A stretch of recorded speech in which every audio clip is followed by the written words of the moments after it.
గతసారి మనం ఏం మాట్లాడుకున్నామో గుర్తుందా? యోగి అంటే కేవలం ఆసనాలు వేసేవాడు కాదు, అంతరంగంలో ఒక పెద్ద శక్తితో కనెక్ట్ అయినవాడు అని కదా? అవునమ్మా, భక్తి ఉంటే ఆ కలెక్షన్ అవుతుంది అని చెప్పారు. నాకు అది చాలా నచ్చింది. మనసు ప్రశాంతంగా ఉంటే అంతా బాగుంటుంది అని. అవును మీరా, 6వ అధ్యాయం అది చెప్పింది. ఇప్పుడు కృష్ణుడు 7వ అధ్యాయం మొదలు పెడుతున్నాడు. మరింత లోతైన విషయం చెప్తున్నాడు. అర్జునుడికి నన్ను నిజంగా తెలుసుకోవాలంటే ఎలా అని చెప్తున్నాడు. కృష్ణుడిని తెలుసుకోవడం అంటే ఏమిటి నాన్న? ఆయన పక్కనే ఉన్నారు కదా అర్జునుడికి. అది చాలా మంచి ప్రశ్న. పక్కనున్న నిజంగా తెలుసుకోవడం వేరే విషయం. ఇప్పుడు అమ్మ చదివే శ్లోకం వింటే అర్థమవుతుంది. శ్రీ భగవాను వాచ మయ్యాసక్తమనాః పార్థయోగం యుంజన్మదాశ్రయః అసంశయం సమగ్రం మాం యథాజ్ఞాస్యసి తచ్ఛృణు. కృష్ణుడు చెప్తున్నాడు, పార్థ, నీ మనసు నామీద నిలిపి నన్నే ఆశ్రయించి యోగాన్ని అభ్యసిస్తే నన్ను సందేహం లేకుండా పూర్తిగా తెలుసుకుంటావు. అది ఎలా సాధ్యమో విను. అమ్మా, సందేహం లేకుండా అంటే ఏమిటి? మనకు ఎప్పుడూ డౌట్స్ వస్తాయి కదా? అవును మీరా, డౌట్స్ వస్తాయి. కానీ కృష్ణుడు చెప్తున్నాడు, మనసు పూర్తిగా ఒక దిశలో నిలిస్తే ఆ సందేహాలు తొలగిపోతాయి. నీళ్లు నిలకడగా ఉంటే అడుగు కనిపిస్తుంది కదా, అలా. యోగం అంటే ఇక్కడ ఏ చెప్తున్నారమ్మా? యోగం అంటే ఒక పెద్ద శక్తితో కనెక్ట్ అవడానికి చేసే అభ్యాసం. ప్రతిరోజూ ఆ దిశలో మనసు పెట్టడం, ఆ శక్తిని నమ్మడం, అదే యోగం. ఇప్పుడు 2వ శ్లోకం కూడా ఉంది. అమ్మ చదువుతుంది. ఇవి రెండూ కలిసి ఒక పెద్ద వాగ్దానం చేస్తున్నాయి. జ్ఞానం తేహం సవిజ్ఞానమిదం వక్ష్యామ్యశేషతః యజ్ఞాత్వా నేహ భూయోన్య జ్ఞాతవ్యమవశిష్యతే. ఇక్కడ కృష్ణుడు అంటున్నాడు, నేను నీకు జ్ఞానాన్ని పూర్తిగా చెప్తాను. అది తెలిసిన తర్వాత ఇంకేమీ తెలుసుకోవలసింది మిగలదు. ఏమిటి, అన్నీ తెలిసిపోతాయా? అది సాధ్యమా? ఆరవ్, అది అలా కాదు. ఒక్క విషయం తెలిస్తే అన్నీ తెలిసినట్టు అనిపించే విషయం ఉంటుంది. ఆకాశం ఎందుకు నీలంగా ఉంది అని నీకు తెలుసు కదా? అది తెలిసినప్పుడు కేవలం రంగు తెలిసింది కాదు, వెలుతురు ఎలా పనిచేస్తుందో కూడా అర్థమైంది. ఓ, అంటే ఒక పెద్ద విషయం తెలిస్తే చాలా చిన్న చిన్న విషయాలు అర్థమైపోతాయా? సరిగ్గా కృష్ణుడు చెప్తున్నది అదే. ఈ ప్రపంచం అంతటికీ మూలం ఏదో అది తెలిస్తే ఇంకేమీ తెలుసుకోవలసింది మిగలదు. మూలం తెలిస్తే చాలు. మూలం అంటే అన్నిటి వెనక ఉన్న శక్తి. ఇప్పుడు కృష్ణుడు అదే చెప్తానని వాగ్దానం చేస్తున్నాడు. ఇది తెలుసుకోవడానికి మనసు నిలిపి వినాలి అని చెప్తున్నాడు. అదే ధర్మం ఇక్కడ. ఇప్పుడు తర్వాతి శ్లోకం చూద్దాం. ఇది చాలా ఆసక్తికరంగా ఉంటుంది. మనుష్యాణాం సహస్రేషు కశ్చిద్యతతి సిద్ధయే యతతామపి సిద్ధానాం కశ్చిన్మాం వేత్తి తత్వతః. కృష్ణుడంటున్నాడు, 1000 మంది మనుషులలో ఒక్కడు మాత్రమే ఈ జ్ఞానం కోసం ప్రయత్నిస్తాడు. ఆ ప్రయత్నించే వారిలో కూడా నిజంగా నన్ను తెలుసుకున్నవాడు చాలా అరుదు. అంటే ఇది చాలా కష్టమా అమ్మా? కష్టమని కాదు, అరుదు అని. చాలామంది ఈ ప్రశ్నే వేసుకోరు. ఈ ప్రపంచం ఎందుకు ఉంది, నేను ఎవర్ని అని అడగడమే మొదటి అడుగు. నేను అడుగుతాను కదా అమ్మా, నేను ఎప్పుడూ ఎందుకు అని అడుగుతాను. అవును మీరా, నువ్వు అడుగుతావు. అదే మొదటి అడుగు. కానీ నాన్న, ప్రయత్నించిన వాళ్ళలో కూడా చాలా తక్కువ మంది తెలుసుకుంటారని చెప్పాడు కదా, అంటే ప్రయత్నించినా లాభం లేదా? లేదు ఆరవ్, ప్రయత్నించడం వల్ల లాభముంది. కానీ కృష్ణుడు చెప్తున్నది ఏమిటంటే, ఈ జ్ఞానం చదివినా విన్నా అయిపోదు. అది జీవితంలో లోపలికి ఇంకాలి.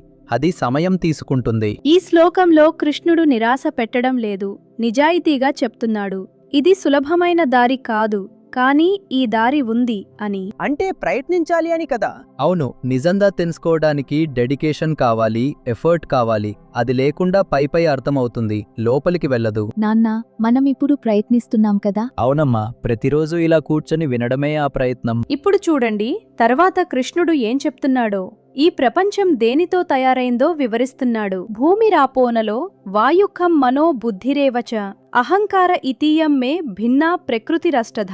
కృష్ణుడు చెప్తున్నాడు, భూమి, నీరు, అగ్ని, వాయువు, ఆకాశం, ఇవి 5. వాటికి మనసు, బుద్ధి, అహంకారం కలిపితే 8 అవుతాయి. ఇవి నా ప్రకృతి, నా శక్తి నుండి వేరుపడిన రూపాలు. అమ్మా, ఈ 8 అంటే ఈ ప్రపంచంలో అన్నీ ఇవేనా? అవును ఆరవ్, ఈ ప్రపంచంలో కనిపించే ప్రతిదీ, రాయి అయినా, నీళ్లైనా, గాలి అయినా, ఇవి అన్నీ ఈ 8 నుండే వచ్చాయి. మనసు కూడా ఇందులో ఉందా? మనసు ఒక ఎలిమెంట్ అయినట్టు? అవునమ్మా, ఇది చాలా ఇంట్రెస్టింగ్ గా ఉంది కదా. కృష్ణుడు మనసు, బుద్ధి, అహంకారం ఇవి కూడా ప్రకృతిలో భాగమే అంటున్నాడు. అహంకారం అంటే ఏమిటి నాన్న? నేను అనే భావన, అది అహంకారం. నేను ఆరవ్ని, నాది ఇది అనే ఫీలింగ్, అది కూడా ప్రకృతిలో భాగమే అంటున్నాడు కృష్ణుడు. అంటే నేను కూడా ఆయన నుండే వచ్చిందా? చాలా బాగా అడిగావు మీరా. అదే కృష్ణుడు చెప్తున్నది. ఒక్కసారి ఆలోచించండి. మీరు తింటున్న అన్నం భూమి నుండి వచ్చింది, తాగే నీళ్లు నీటి నుండి వచ్చాయి, వేడి అగ్ని నుండి వచ్చింది, శ్వాస వాయువు నుండి వచ్చింది. మన చుట్టూ ఉన్న ప్రతిదీ ఈ ఎలిమెంట్స్తో తయారైంది. మనం వాటిలో భాగమే. నాన్న, ఇది సైన్స్ లో కూడా చెప్తారు కదా ఆటమ్స్ గురించి. అవును ఆరవ్, ఆ దిశలోనే ఉంది. కానీ కృష్ణుడు ఒక్క అడుగు ముందుకు వెళ్తున్నాడు. ఇవన్నీ ఆయన నుండే వచ్చాయి అంటున్నాడు. ఈ బిల్డింగ్ బ్లాక్స్ అన్నీ ఆయన శక్తి నుండి వేరుపడినవి. ఈ 8 ఎలిమెంట్స్ ను గుర్తించడం, అదే మన చుట్టూ ఉన్న జీవితాన్ని అర్థం చేసుకోవటానికి మొదటి అడుగు. మన చుట్టూ ఉన్న ప్రతిదీ ఈ శక్తి నుండే వచ్చింది. ఇప్పుడు చూడండి, తర్వాతి శ్లోకం ఇంకో ముఖ్యమైన విషయం చెప్తుంది. అపరేయమితస్త్వన్యాం ప్రకృతిం విద్ధి మిద్ధిమే పరాం జీవభూతాం మహాబాహో యయేదం ధార్యతే జగత్. కృష్ణుడు చెప్తున్నాడు, ఇవి నా తక్కువ ప్రకృతి, ఇంకొక ఉన్నత ప్రకృతి ఉంది, అది జీవశక్తి.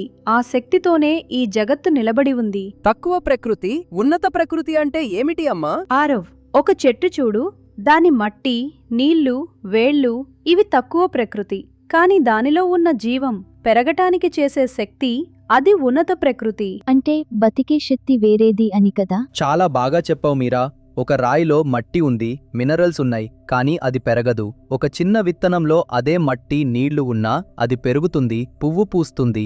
ఆ తేడా ఏమిటి? జీవం. అవును, ఆ జీవమే కృష్ణుడు చెప్తున్న ఉన్నత ప్రకృతి. ఆ జీవశక్తి ఆయన నుండే వస్తుంది. మనలో కూడా ఆ శక్తి ఉందా నాన్న? అవునమ్మా, మనం శ్వాస తీసుకుంటున్నాం, ఆలోచిస్తున్నాం, ప్రేమిస్తున్నాం. ఇవన్నీ ఆ ఉన్నత ప్రకృతి వల్లే. ఈ ప్రపంచంలో ప్రతి జీవిలో అదే శక్తి ఉంది. కృష్ణుడు అంటున్నాడు, ఈ జగత్తు నిలబడటానికి కారణం ఆ జీవశక్తి. మనం ఆ శక్తిలో భాగం.